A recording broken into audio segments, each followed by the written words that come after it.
Hello and welcome to Commodity Champions. I'm Manisha Gupta and we are talking about focus is on drink that many Indians wake up to, and that's tea. India currently produces 30% of the world's supply and nearly 80% of this is being consumed within the country itself. Demand for tea was high domestically last year with a total of 1.1 billion kgs of tea consumed within India. The hot beverage also got a healthy tag following the pandemic, which has only spurred demand further. This demand trend only promises to get stronger with the upcoming winter months. However, in the face of growing demand, smaller players have continued their domination that began nearly 2 decades ago, held by government support. This has left larger producers asking for a level playing field. With the global tea market estimated to grow to $229.3 billion in 2022 and exports at a high, the opportunity is only growing for both all tea producers. So what's the outlook for the sector and what more can be done to support the sector that employs almost 10 million people? To discuss that and much more, I am now joined by Bala Sarda. He's founder and CEO at Vahdam Teas. Bala, hi, good to have you. And, as winter demand comes in or winter season kicks in, that is, there are a few things that the markets look out for. One is the wedding season and another is the tea and coffee demand that is expected to surge up. While, of course, we have seen the tea demand continuing up from urban and rural India as well, it is all about the made in India tea that also seems to be doing quite well. Among all of this, what is the pattern that you're looking at when you look back at 2022? Thanks, Manisha, for having me on the show once again. Absolutely. I think, like you said, the winter season is the great time for a business like ours. We definitely see a lot of growth, given the winter months, the onset of colder days across the nation, primarily North India, and of course things like air pollution, which increases the need for immunity-based drinks. So there is a definite demand jump we are seeing as we speak, and of course we hope to see that growing over the next few months as the peak of the winters hits us. That said, I think on a global level, of course, India, as you know, grows most of the teas exported out in the world. Almost 25 to 30% of the world's production is made in India. And a lot of the quality stuff from India, the 20% you just said, which is not consumed in India, is all exported to global markets.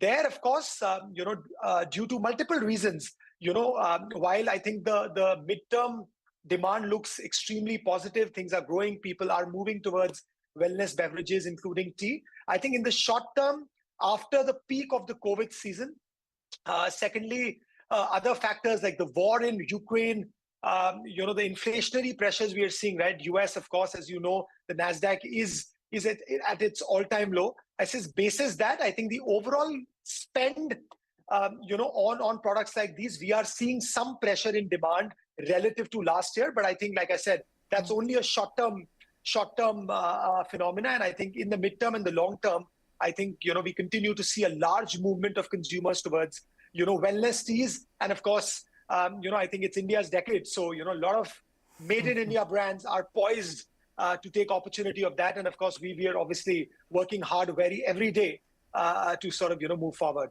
Fair point. I will come to, segments and categories there as well. But I do want to know, as you said, that there is a bit of a pressure when you look at demand on an year-on-year basis. How are these numbers looking like? Overall tea market and then specialty teas, premium teas. How have you seen the growth and price movement for these? I think, Manisha, overall, given there was a disproportionate spike, we saw in wellness teas. I'm talking about the specialty and wellness teas, which people were consuming at home due to the pandemic. In 22, from an overall category perspective, we are seeing a decline year on year.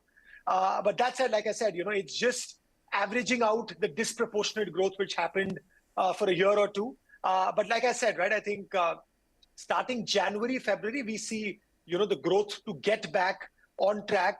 And we plan to obviously take advantage of that. And is this trend only Indian or is it a global trend as well? And how would you look at both of the, globally and India buying trends now? Is it still about the normal basic tea, or do you think people are spending more on premium teas right now? Is it more about the wellness teas? How are people buying? What are the trends?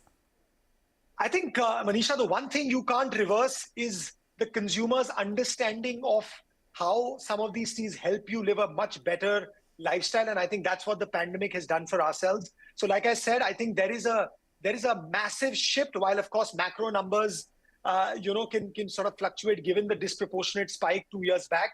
But I think if you look at from a category specific perspective, I think there is phenomenal improvement and growth in categories. And we see that happening, year on year, because what we are fundamentally seeing is that, the consumers who were consuming tea for leisure versus the consumers, who are now, consuming teas for wellness benefits. I think the latter has, of course, gone up significantly. And that's really the audience, the millennials who are more concerned about their health.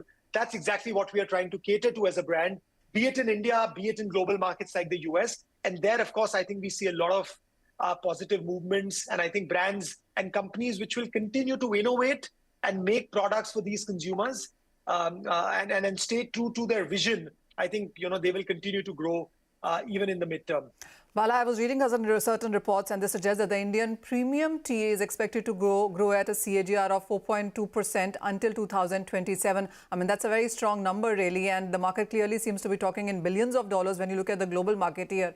So what are we looking at? More innovation, more adoption of tea? I mean, winter is just an example, because there are iced teas and there are dessert teas now, and there is various innovations that we've seen come into this market. So when you look at an year-on-year overall growth in overall categories, how does that look like to you? No, I think Manisha looks extremely positive. Okay. I think there are two things which are driving this, and I think companies who need to sort of continue to capture market share, I think we'll have to continue to execute on that. One, of course, is innovation. Like I said, the tea category is not what it was, say, 10 years back. Okay. Consumers of tomorrow, the millennial consumers, are open to experimentations. They want new flavors. They want new ingredients. They want the products which help them live a better lifestyle. So I think innovating around that space continues to be an extremely, extremely critical part of our journey as well. And we continue to have a strong pipeline of products we are launching over the next few months to continue to sort of be that brand who caters to the millennial consumer. I think the second would be experience. I think with the pandemic setting up, the onset of the pandemic 2 years back, I think, of course, for a brand like ours and several brands, I think, experience obviously took a hit. Horeca, having your own stores, a lot of those things you could not do the way you can now do it again. So I think, how do you bring experience to tea? Be it in your home, be it in the hotel, be it in a restaurant you go to. I think that's, of course, is going to be very, very critical. And we, of course, plan to focus on that. Probably have our own experience stores coming up very soon, which is in 2023. Our first experience store, we plan to open that in 23, which will again help us, gain hopefully a larger share of this growing specialty tea market. Bala, you were also part of the Oscar goodie bag. You've expanded in US and Canada as well. How has that experience been? No, Manisha, I think that was, phenomenal. I think more than we being in the Oscar goodie bag, I think I was very proud of the fact that an Indian brand was in the Oscars goodie bag. In fact, we were also in the Emmys goodies bag after the Oscars. So I think absolutely proud moment, not only for me as somebody leading this brand, but also as an Indian. And I think, like I keep saying, I think it's India's decade. You will see many more brands in this category and several other categories come out from India, over the next few years. And there's a tea-based beer coming in, Bala. Thank you.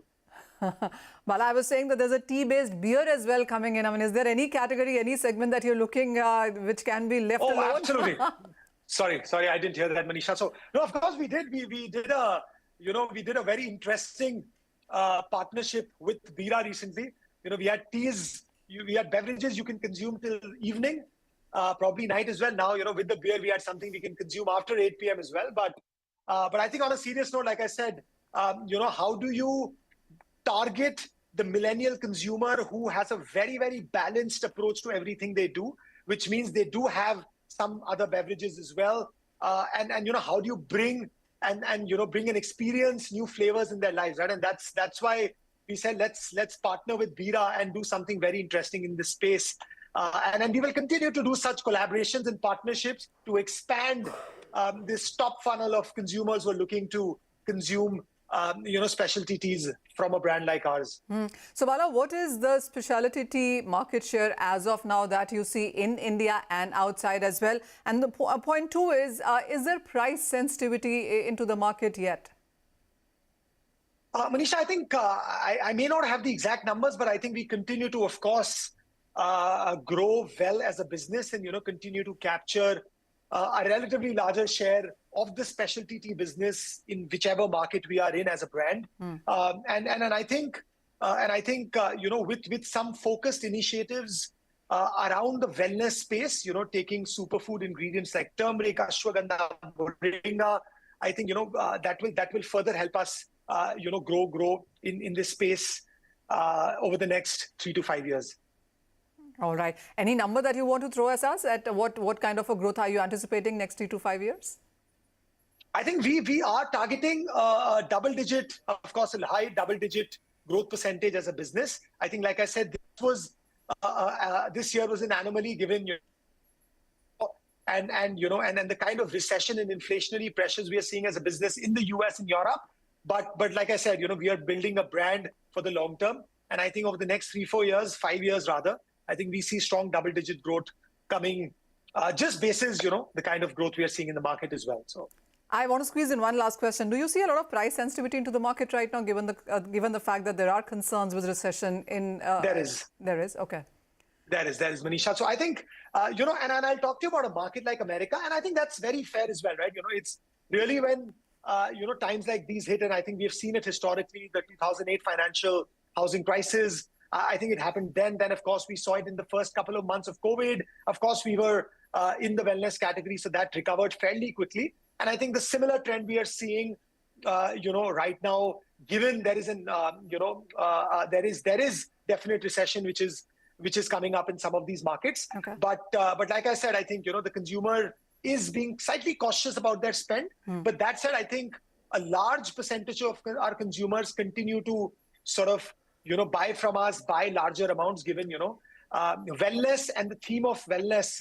That's one category you don't sort of really pull back your spend from. In fact, your spends tend to go up, increase. In times like these, right? So when you're more stressed, so like I said, in our business also, if you see the breakup, the more traditional categories like black teas, we would see a demand pressure there.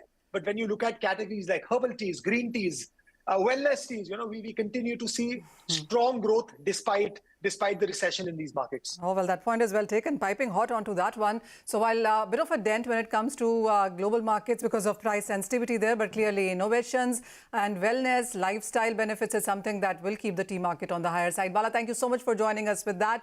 It's time for a short break. But coming up, we turn our focus to gourmet and luxury teas in a chat with Isha Mehta, founder of Satori Tea. Don't go anywhere.